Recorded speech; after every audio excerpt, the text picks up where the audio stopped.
Bienvenidos a Findes. En Findes desarrollamos una serie de cursos, los que a mí normalmente me tocan, están referenciados a las normas de información financiera. En esta ocasión vamos a ver una parte del marco conceptual y específicamente de los postulados básicos que están en la NIF A2.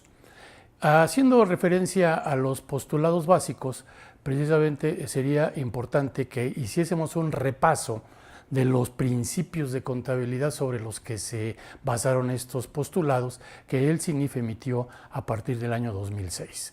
Como ustedes pueden apreciar, los principios de contabilidad eran 9 que están en la pantalla: entidad, realización, periodo contable, valor histórico original, negocio en marcha, dualidad económica, revelación suficiente, importancia relativa y consistencia. Los postulados que el CINIF emitió partiendo de esos mismos principios en el año 2006, como ya mencioné, son los siguientes: sustancia económica, entidad económica, negocio en marcha, devengación contable, asociación de costos y gastos con ingresos, valuación y dualidad económica y consistencia. Esos 8 postulados básicos tienen íntima relación con los principios de contabilidad que están a la derecha de la lámina. Vamos a referenciarlos. Entidad económica es un elemento que se toma de entidad que existía antes en los principios de contabilidad. Negocio en marcha se llama exactamente igual, no tiene absolutamente ningún cambio. Después tenemos devengación contable, que tiene mucho que ver con realización. De hecho, es lo mismo, devengación contable y realización. Después está asociación de costos y gastos con ingresos, que tiene una relación totalmente empalmada con periodo contable. Después tenemos valuación, que anteriormente se llamaba valor histórico original. Después está dualidad económica, que se llama exactamente igual ahora y antes, y consistencia, que también tienen exactamente el mismo nombre y el mismo significado. Esos son los que se relacionan. Como ustedes pueden apreciar, en el lado izquierdo tenemos uno que se llama sustancia económica, que no tiene ninguna relación con los que están del lado derecho. En el lado derecho tenemos 2 que ya no existen como postulados, son revelación suficiente e importancia relativa. Entonces, hay uno nuevo que se llama sustancia económica, que en realidad no es tan nuevo, porque la misma Comisión de Principios de Contabilidad lo emitió a través del adendum al boletín A1 en el año 1996-1997, más o menos. Y el CINIF decidió quitar de los postulados tanto revelación suficiente como importancia relativa, en función de que esas las pasó a las características de la información financiera y se eliminaron entonces de los postulados básicos. El CINIF también clasificó todos estos postulados básicos en 2 grandes grupos: sustancia económica, entidad económica y negocio en marcha. Menciona que captan la esencia económica, delimitan al ente y asumen entonces la continuidad del negocio. Los otros 5, dice el CINIF, que son las bases para el reconocimiento contable de operaciones y eventos acaecidos en la entidad. En realidad, a mí me gustaría darle otra clasificación a todos estos postulados. Los clasifico ahora como están en esta nueva lámina: sustancia económica, entidad económica, devengación contable, asociación de costos y gastos, negocio en marcha, valuación, dualidad económica y consistencia. Los reclasifico de esa forma por lo siguiente: sustancia económica y entidad económica son 2 postulados que nos sirven para identificar. La sustancia económica nos sirve para identificar las operaciones, e incluso dice que esta identificación que nosotros hagamos de esas operaciones tienen que prevalecer en la contabilidad y en el registro contable. Entidad económica es lo mismo, pero dicen eso ayuda a identificar no las operaciones, sino de quién son las operaciones, que en este caso es la entidad económica. Después tenemos son postulados que son devengación contable y asociación de costos y gastos con ingresos. Estos 2 postulados nos ayudan a poder tener el momento adecuado para el reconocimiento de las operaciones. Los 2 que siguen son los 2 que hablan de la evaluación. Nos ayudan a evaluar todas las cifras que tenemos en los estados financieros. Y finalmente pongo los últimos dos como las bases técnicas que la contabilidad requiere para la contabilización.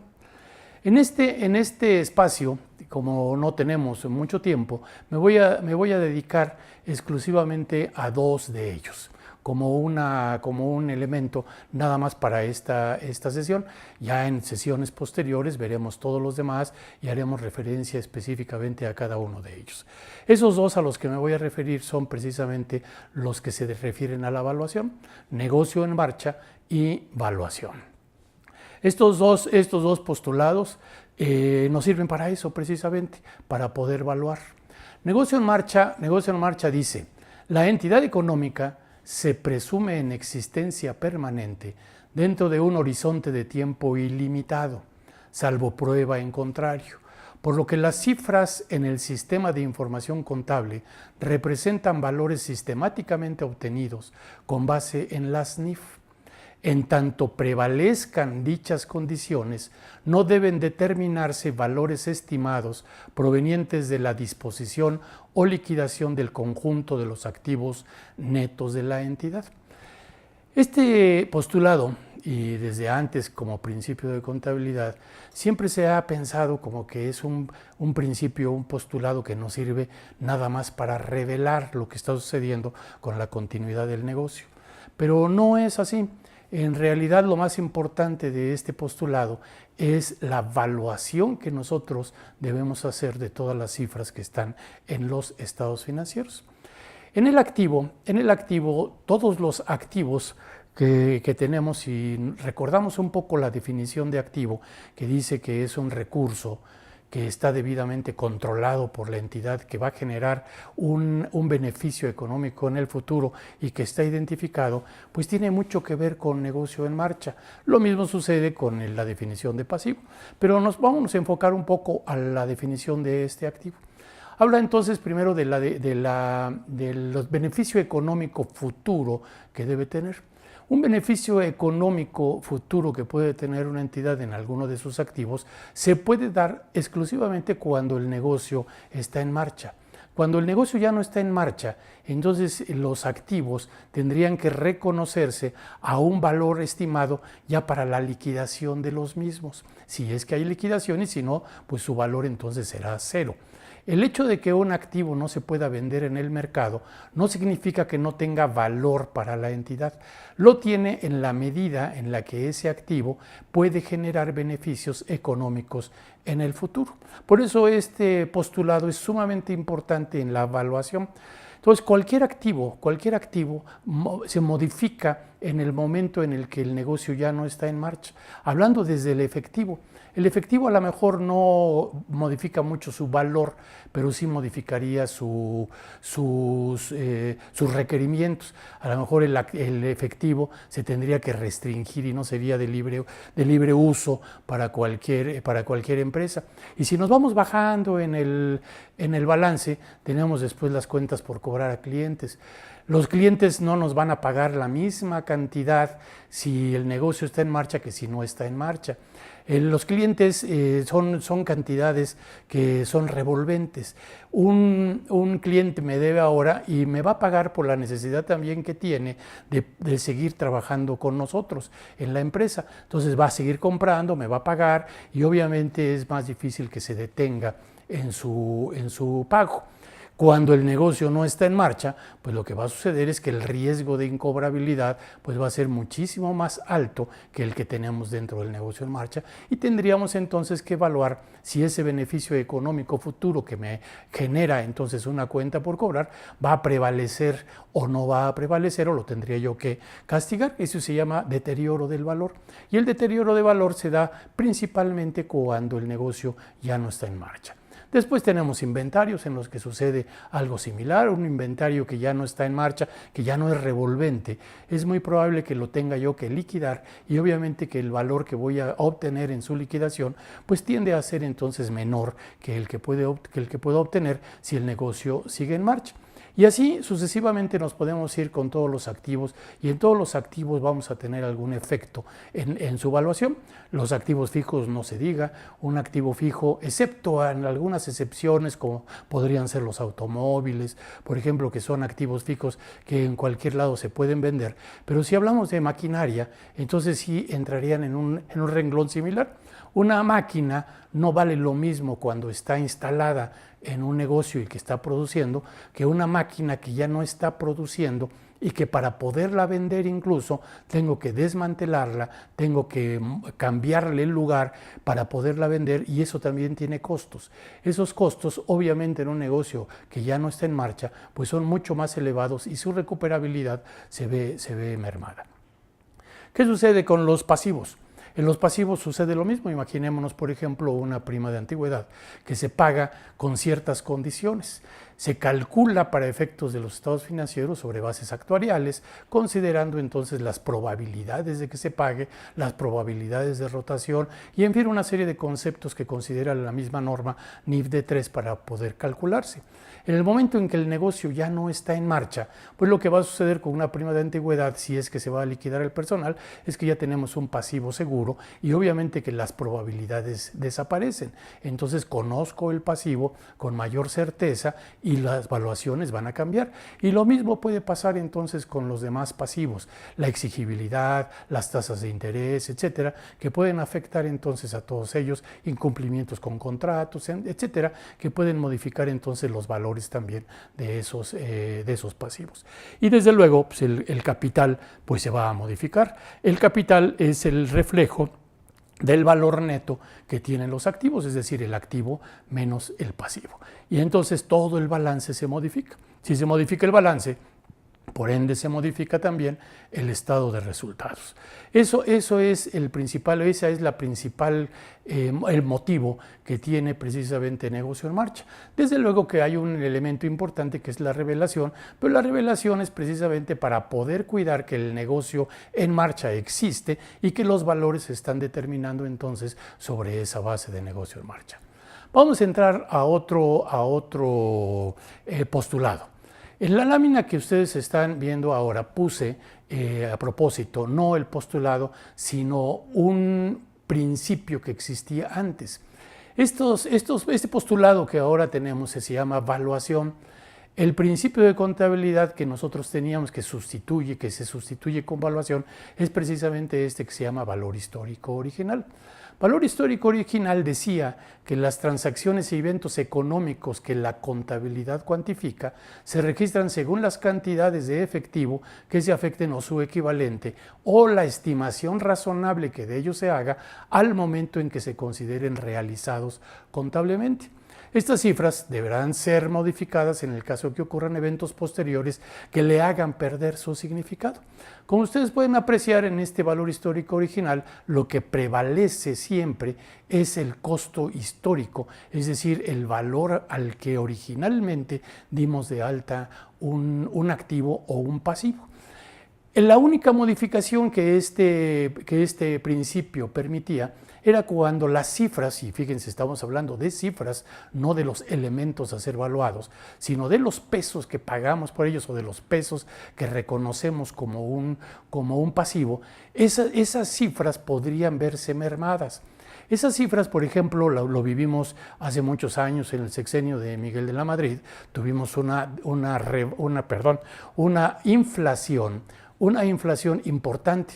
Nada más llegó al 3.740% en el sexenio completo, de tal forma que algo que valía $1 al principio del sexenio, valía posteriormente al sexenio 3.740 pesos. Lo que valía 10 pesos, valía 37,000 pesos y así sucesivamente. Eso, por ejemplo, hizo que las cifras de los estados financieros pues, hubiesen perdido totalmente su significado. Entonces, si esos significados se pierden, pues hay que hacer algo. Y lo único que permitió este principio de contabilidad en su momento es precisamente darle significado a las cifras, no a los elementos. Vamos a evaluación. Evaluación ya habla de otro concepto. Evaluación es un concepto que viene a modificar la contabilidad en forma sustancial. Y ahí tendríamos que ver los efectos que todo esto va a tener. Si ustedes ven, la evaluación habla de otras cosas. Dice, los efectos financieros derivados de las transacciones, transformaciones internas y otros eventos que afectan económicamente a la entidad deben cuantificarse en términos monetarios. Pero fíjense lo que dice inmediatamente después, atendiendo a los atributos del elemento a ser evaluado, con el fin de captar el valor económico más objetivo de los activos netos. Entonces aquí sí ya este postulado nos está llevando a una contabilidad total y absolutamente diferente. En la NIF A5 se hace referencia al mantenimiento del capital. El mantenimiento del capital, dice esa NIF, que incluso está basado en la misma norma internacional, dice que puede ser un mantenimiento financiero o puede ser un mantenimiento físico. En el principio de contabilidad de valor histórico original estábamos hablando de un mantenimiento financiero y ahí no había vuelta de hoja, era el mantenimiento que nosotros teníamos que darle forzosamente al capital. Es decir, nosotros calculábamos los activos y los pasivos en función a los movimientos que tenían en dinero cuando se iban realizando y cuando se iban devengando. Pero eran esos movimientos los que nos afectaban en los estados financieros. Al hablar de evaluación, ya estamos hablando entonces de un mantenimiento físico de los activos y de los pasivos. Ese mantenimiento físico se refiere principalmente al valor que puede tener un elemento en el momento en el que lo vamos a evaluar. Es decir, los activos los vamos a evaluar en función al beneficio económico que efectivamente me va a generar en el futuro. Y los pasivos también los vamos a evaluar en el presente, al valor presente del futuro que van a tener entonces todos esos pasivos. Como ustedes ven, en el concepto de evaluación, la contabilidad puede variar absolutamente. Es cuestión de que cada uno de nosotros pensemos y vayamos un poco más adelante para ver cuál es el efecto que todo este tipo de circunstancias van a tener. El mantenimiento físico del capital se refiere entonces al costo que tiene la entidad de todos sus activos y pasivos. La evaluación se refiere entonces en realidad al valor razonable que tiene la entidad. Y este es un punto que yo invito a todos ustedes a reflexionar para ver qué es lo que realmente queremos de los estados financieros como elaboradores de los mismos. O dejamos, porque la norma internacional permite que cualquiera de los dos mantenimientos se lleve a cabo y que la entidad es la que decide qué tipo de mantenimiento quiere. En la norma mexicana, en el A5, no dice eso, dice que las propias NIF definen cuál es el mantenimiento a darle seguimiento en cada uno de los rubros del balance. Sin embargo, todo esto va evolucionando.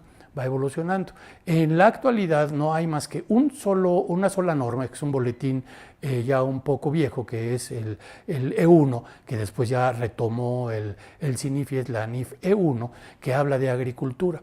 Esa es la única norma en la que se exige que los activos agrícolas y los activos biológicos se evalúen a valor razonable. Si ese fuese el único activo que tuviese una empresa agrícola, pues entonces la empresa agrícola valdría lo que vale su activo, que es el activo biológico, o en el momento de la cosecha, los activos agrícolas, que son como sus inventarios. Esa es la tendencia que tenemos entonces ahora en la contabilidad. Estos dos postulados son los que vamos a ver nada más el día de hoy, y los invitamos a que participen con nosotros a revisar todo el marco conceptual. Muchas gracias.